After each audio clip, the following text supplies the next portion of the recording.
Welcome to Donmar TV News Channel. Inamin ng Pangulong Digong Duterte na dismayado siya sa naging desisyon ng anak na si Mayor Inday Sara Duterte Carpio na tumakbong vice-presidente lamang ng dating senador na si Bongbong Marcos. Nagtataka siya kung bakit vice presidential ang tinakbuhan ni Sara gayong lagi siyang number 1 sa presidential survey. Hinala ng Pangulong Duterte si BBM ang nadesisyon kay Sara para tumakbong vice-presidente nito.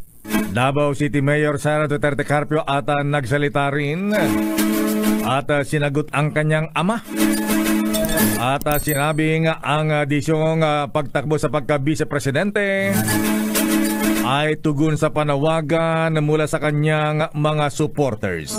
Presidential aspirant and Senator Bongo remains hopeful that Davao City Mayor Sara Duterte will still decide to be his running mate in the 2022 election. Mayor Sara, however, has yet to make an official announcement, but TV host Willie Revillame is stepping in to be an unlikely mediator, assuming there are indeed strained ties between the two Dutertes. Revillame said he spoke with the president over the weekend, then decided to call Mayor Sara on Monday. Dapat maging isang pamilya. Kasi pag nakakakita ka na ng magulo, hindi ba? Nakakakita ka na nagkakagulo, nagkakaaway-away, napupustrate ang bawat Pilipino. Revillame says he owes it to the president and to Go why he managed to get his TV program back on air during the lockdown. So Revillame said he took the initiative to help mend whatever differences they have now with Mayor Sara. Ang sinabi niya, wala naman kaming problema. Sabi niya, sobrang malumanay magsalita, Willie.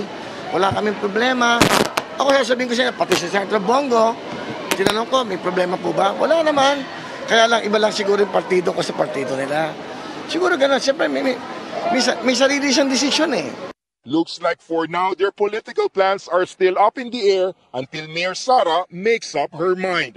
Posibleng mailabas ngayong taon ang resulta ng isasagawang pagtalakay sa petisyon na humihiling na ikansila ang Certificate of Candidacy ni dating Senator Bongbong Marcos na tumatakbong Pangulo ng bansa sa 2022 national at local elections.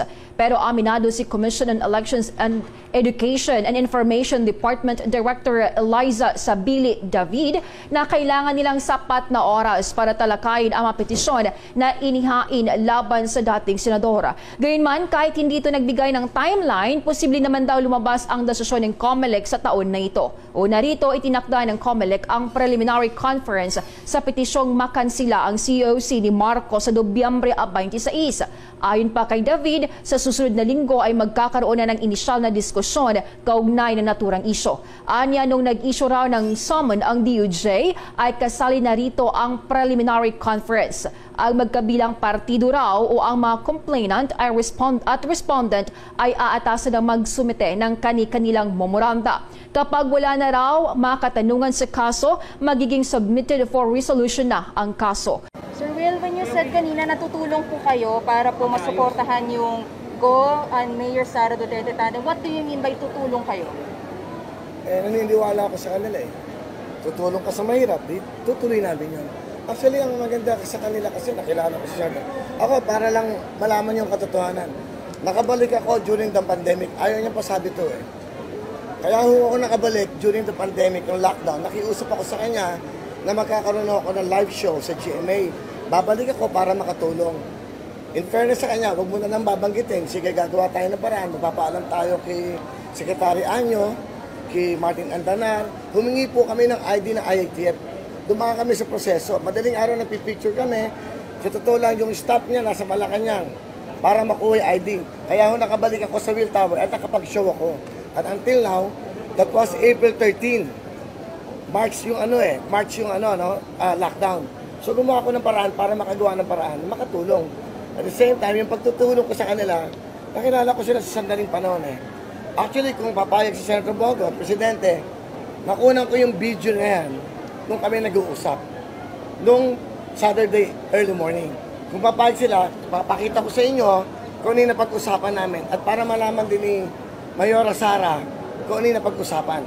And to be honest with you, ma'am, sorry nagkausap kami ni Mayora Sara kahapon almost 1 hour.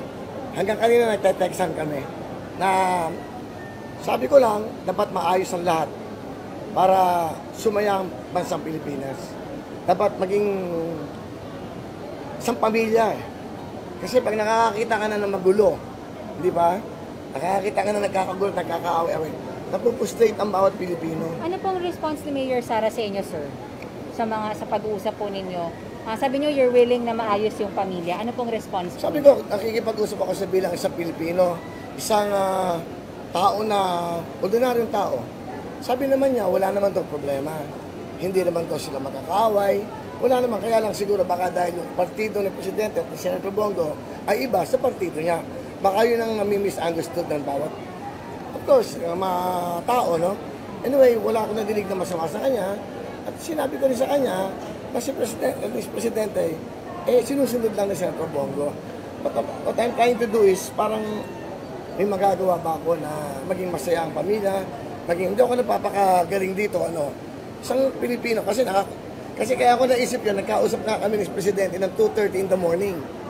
So nakita ko yung pagmamahal ni Presidente kay Mayor Sara, na iiwas kami, hindi kami maglalagay ng Vice Presidente para mabigay sa kanya yung posisyon ng Vice Presidente. Pero is she open to support the presidency or yung presidential bid ni Senator Go? Well, hindi ko tinanong yun kasi it's more personal thing. No?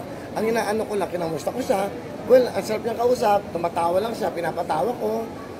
Tapos sabi niya, 1 minute, salamat pala sa pagtulong mo sa ating mga kababayan. Pinapanood ka namin sa kapaborito ko ng lola ko sa mother side, si Lola Purisima. Kaya nga binati ko, nag-text sa akin kanina, nagpapasalamat. So, ako gumagawa lang ng isang bagay na para mabuo eh. Di ba?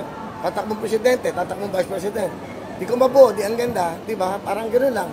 Hindi naman pagpapagaling sa akin. Opinion ko lang yun, kung pwede. Pero ang dadalhin niyo talaga, sir, Bongo Duterte, Bongo Sara Duterte, pag kayo po yung nangampanya. Nakabalik ako sa programa dahil sa kanya eh. Nakatulong ako, nakagawa ako ng kabutihan for almost 2 years. So, wawin tutok to win. Dahil pinayagan niya ako na makalipad at makabalik sa Will Tower. Malaking utang na loob ko yun sa kanya. Dahil nagawa ko yung gusto kong gawin na makapagbigay ng 30,000, makapagbigay ng tablet, makapagbigay ng jacket for almost 2 years sa ating mga kababayan. Hindi mo nagbibigay ka ng 30,000 ng 5, 6, 7, 8 araw-araw. Sir, just to clarify, hiwalay po ba na meeting yung sa inyo po ni Pangulong Duterte and sa inyo ni Mayor Sara? Kay Mayor Sara, sa telepono. Gumawa ko ng paraan through the husband, kay Atty. Mansi, through my lawyer, Atty. Ferdy Domingo. Gumawa ko ng paraan. So, pwede ba tayo magkita? Sabi ko pa, binido ko pa siya. Ikaw sa joke na, ma'am, tara na, para sa COMELEC, ikaw ang presidente, ako vice president mo. Tumatawa lang siya, tara na, magbibihis na ako.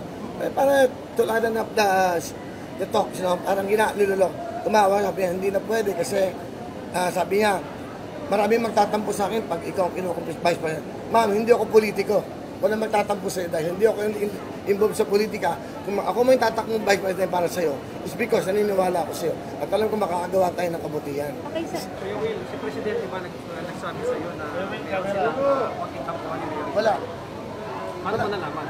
Nararamdaman ko sa Pilipino. Kasi hindi nagsama eh. Di ba?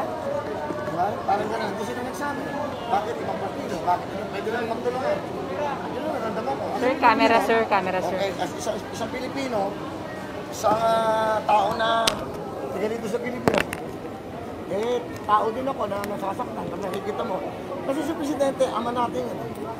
Di ba dapat minamahal? Siyempre, ang politika, kanya-kanya. Ako, I'm sure. Kasi sinasabi ko na ito, marami din maaaring hindi ba kinasabihin sa akin, pero yun ang nararamdaman ko. Saka hindi naman ako politikong tao. Wala naman ako sinasabi ang masama. Yun lang, nagkataon lang na lumapit ako sa kanila. Na paglapit ko, almost 2 years, naginig yung mga sinabi ko. Dito ko lang sinabi yan. Sir, sorry, yung pag-uusap niyo ni Pangulong Duterte was about what? Was about supporting Senator Bongo? Well, hindi man ganun eh. Actually, hindi yun eh. Okay. It's more of a parang pasasalamat niya sa akin. Okay. Di ba? Yung di ako tumakbong senador, nag-meeting kami. In fairness kay Presidente at kay Senator Bongo, never nila akong pinilit. Sabi nila, sundin mo yung puso mo, sundin mo yung sarili mo, kung ano yung nararamdaman mo, yun ang gawin mo. Pero kung makakatulong tayo, sige, gusto ka namin makasama. Pero kasama sa napag-usapan, what's your support for Senator Bongo? Yes, of course, dito na ako. Kasi, di ba, hindi naman ako tatabi sa kanya kung di ako susuporta sa kanya. Okay. Okay?